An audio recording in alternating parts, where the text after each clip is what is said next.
3월 9일 월요일. 환경을 탓하지 마십시오. 평생을 가난과 병고에 시달리며 그림을 그려야 했던 한국 화가 박수근. 그는 어린 시절 유복했으나 아버지의 사업 실패로 가세가 곤궁해지자 보통학교만 졸업하고 진학을 포기해야 했습니다. 그러나 이미 천부적인 재능을 보이기 시작한 그는 어려운 가정환경 속에서도 자연만을 벗삼아 그림을 그렸습니다. 독학으로 혼자 그림을 그리다 처음으로 선전에 출품한 수채화 봄이 오다가 입선되자 자신감을 얻었습니다. 그러나 이후 3년간 낙선을 거듭했습니다. 그는 굴하지 않았고 그 다음 8년간은 출품할 때마다 연이어 당선되며 화가로서의 기반을 닦았습니다. 6.25 전쟁 중에는 미군 부대에서 초상화를 그리며 가족을 부양했습니다. 계속된 과음과 과로로 백내장에 걸려 수술을 받았고 잘못된 수술로 한쪽 눈을 실명하기도 했습니다. 하지만 그런 건강악화에도 불구하고 그 속에서 뿜어져 나오는 열정을 억제하지 못해 그림을 그렸습니다. 지금은 타계했지만 그의 열정은 그림 그리는 사람들에게 도전을 주었습니다. 환경을 탓하고 현실이 불가능하다는 이유로 꿈을 포기하지 마십시오. 꿈은 꿈꾸는 자에게 돌아옵니다. 오늘의 말씀. 너는 청년의 때에 너의 창조주를 기억하라. 오늘의 만나. 현실의 어려움 속에서도 포기하지 않고 꿈을 향해 나아가는 하루를 보내십시오.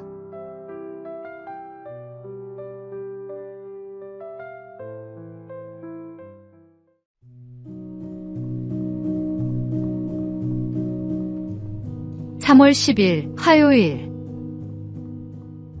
소원이 아닌 기도. 어릴 적 주말 아침이면 TV에서 디즈니 만화를 챙겨봤습니다. 백설공주나 신데렐라도 좋았지만 무엇이든 소원을 들어주던 램프의 요정 지니가 특히 인상 깊었습니다. 모래바람이 부는 사막 어딘가에 그가 실제로 살고 있을 거라 믿으며 집에 있던 주전자를 문질러 보기도 했습니다. 얼마 전 지니를 각색한 드라마를 보며 스스로에게 질문했습니다. 지금 내 앞에 지니가 나타나 3가지 소원을 묻는다면 무엇을 말할까? 어린 시절처럼 가벼운 소망은 떠오르지 않았습니다. 대신 명료하고 절실한 바람들이 떠올랐습니다. 전쟁과 폭력이 멈추는 세상, 기후위기가 멈추는 지구, 그리고 주어진 생을 잘 살아내는 것. 문득 깨달았습니다. 이렇게 명료하고 간절한 바람을 성경은 소원이 아니라 기도라 부른다는 사실을. 소원은 이루어지길 기다리는 것이지만 기도는 그 바람에 합당한 삶으로 나를 이끄는 부르심입니다. 기도는 즉시 이루어지는 기적이 아니라 살아가는 동안 수없이 다짐하며 포기하지 않고 실천하는 간절함입니다. 소원을 들어줄 지니를 기다리기보다 오늘도 그 기도를 따라 살아가기로 합니다. 하나님께서는 우리의 기도를 들으시고 그 기도에 합당한 사람으로 우리를 빚어가시기 때문입니다. 오늘의 말씀. 쉬지 말고 기도하라. 오늘의 만나. 오늘 하루 기도의 응답을 기다리기보다 기도에 합당한 삶으로 응답하십시오.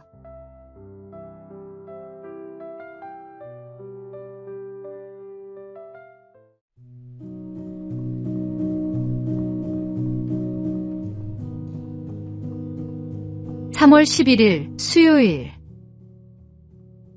체면보다 진실. 한 중견기업의 팀장이 있었습니다. 프로젝트 막바지에 치명적인 오류가 발견됐지만 그는 회의 자리에서 말을 꺼내지 못했습니다.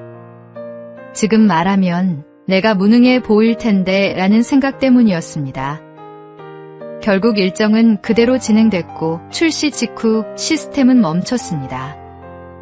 팀원들은 밤새 복구 작업에 투입됐고 회사는 큰 손실을 입었습니다. 사태가 수습된 뒤 그 팀장은 이렇게 말했습니다. 처음 발견했을 때 말했어야 했어요. 그땐 체면이 중요했는데 지금은 사람들에게 미안함만 남았습니다. 체면은 종종 책임감처럼 신중함처럼 가장합니다. 하지만 결정적인 순간에 체면은 도움을 요청하지 못하게 하고 실수를 인정하지 못하게 하며 진실을 가립니다. 누가 봐도 명백한 오류인데 침묵하는 것은 책임감이 아니라 자기 보호입니다. 신앙의 세계에서 체면을 앞세우면 회개가 늦어지고 관계는 멀어지며 하나님의 음성은 들리지 않습니다. 성경은 서로 허물을 인정하라고 말합니다. 체면 때문에 침묵하지 말고 진실 때문에 용기를 내십시오. 오늘의 말씀. 너희 죄를 서로 고백하며 병이 낫기를 위하여 서로 기도하라. 오늘의 만나. 체면 뒤에 숨기보다 진실하게 나의 부족함을 인정하고 도움을 구하십시오.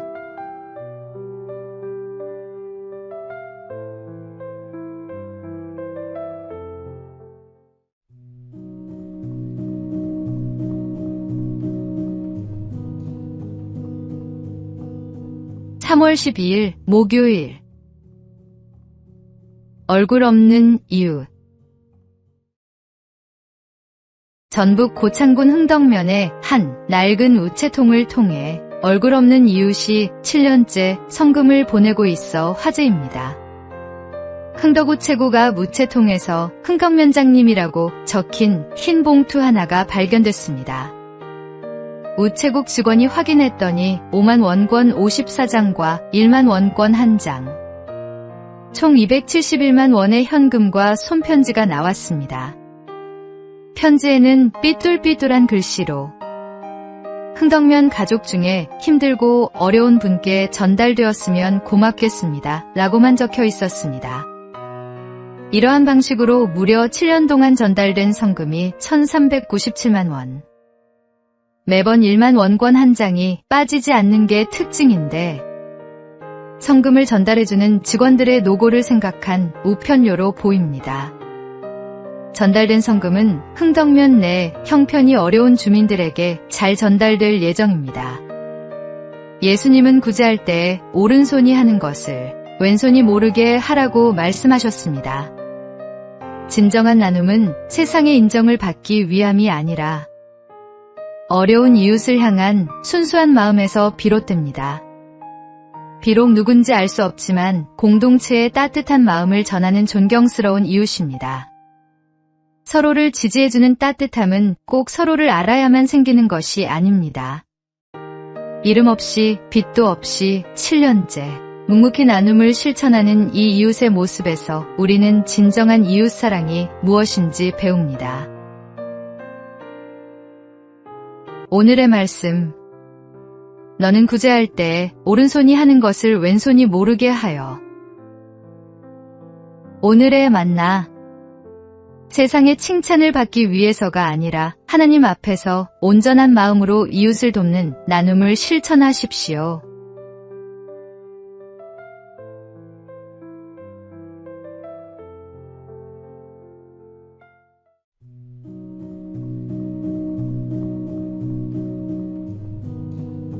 (3월 13일) 금요일.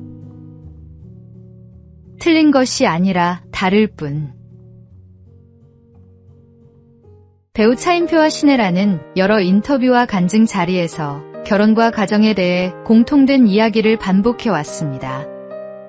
두 사람은 사랑이 없어서가 아니라 사랑을 표현하고 느끼는 방식이 서로 다를 수 있다는 사실을 결혼 생활을 통해 배워가고 있다고 말합니다. 차인표는 한 방송에서 사람마다 사랑을 표현하는 방식이 다르다고 했습니다. 누군가는 말로 표현하길 원하고 누군가는 행동과 책임으로 사랑을 전한다는 것입니다. 신혜라 역시 가정은 서로를 바꾸는 곳이 아니라 이해해가는 공간이며 배우자를 통해 자신이 얼마나 다른 존재인지를 배우게 된다고 말해왔습니다. 이 부부가 공통으로 강조하는 것은 한 가지입니다. 가정은 완성된 사람들이 모이는 곳이 아니라 서로 다른 두 사람이 함께 자라가는 자리라는 사실입니다. 그래서 우리가 옳으냐, 상대가 틀렸느냐를 묻기보다 이 사람은 어떤 방식으로 사랑을 느끼는가를 계속 배워가야 한다고 말합니다. 행복은 생각보다 거창한 데서 오지 않습니다. 상대를 내 기준에 맞추려는 마음을 내려놓고 다름을 인정하는 순간 가정은 조금씩 숨을 쉬기 시작합니다.